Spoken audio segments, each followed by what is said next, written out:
سلام يا أحبائي، كل سنة وأنتم طيبين. عيد النيروز يوم الأربعاء الجاي.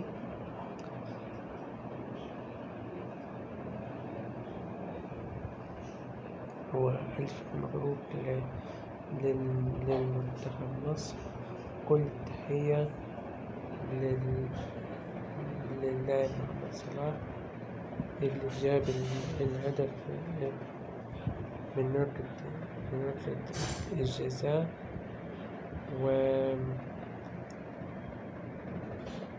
وكل تحية للعبقري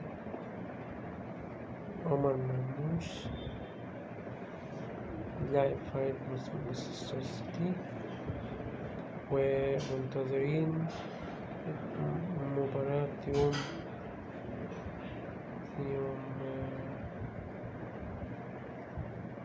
9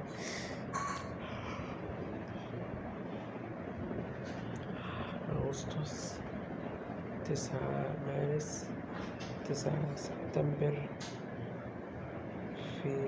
مع بوركينا فاسو في ملعب 9 أغسطس الساعة 7. أنا أون تايم سبورت. الاشتراك في القناة، وفعل الجرس، لايك، كومنت، وشير دلوقتي. ربنا معاكم، منتظركم يوم